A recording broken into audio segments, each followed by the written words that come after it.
Hi, I'm Dr. Jeremy Cunningham, and I research ethnoarchaeology at the University of Lethbridge. Today I'm sharing 3 key things about my research that I think everyone should know. First, ethnoarchaeology is a particularly interesting field of research because it combines archaeology with cultural anthropology. Ethnoarchaeologists tend to excavate archaeological sites, but they also spend time conducting ethnographic research in contemporary societies. For example, I started my career doing archaeological research in Canada, the United States, and Mexico, and then I went to Mali in West Africa to conduct ethnographic research with several communities of potters.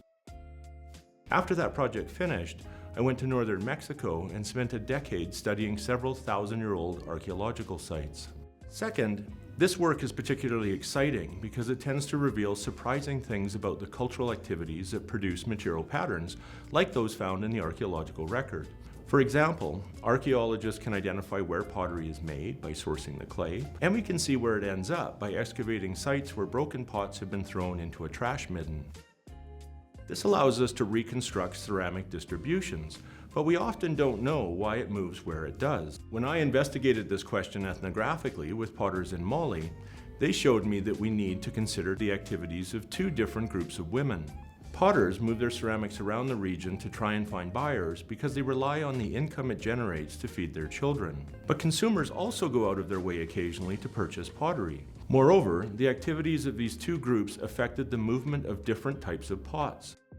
Cooking pots, which are utilitarian and frequently broken, tend to be transported by potters to towns experiencing good harvests because they could barter these comparatively low-value items for more rice, sorghum, or millet.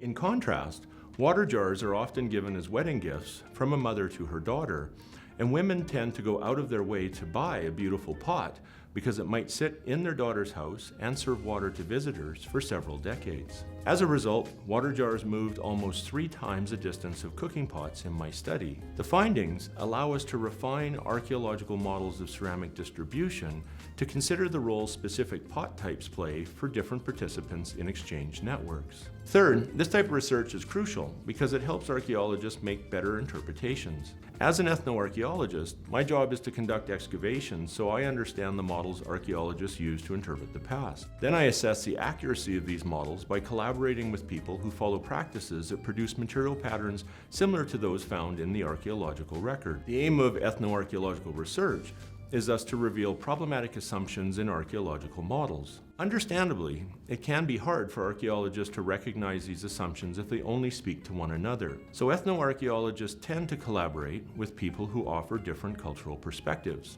What else would you like to know about ethnoarchaeology? Please share your questions in the comments below.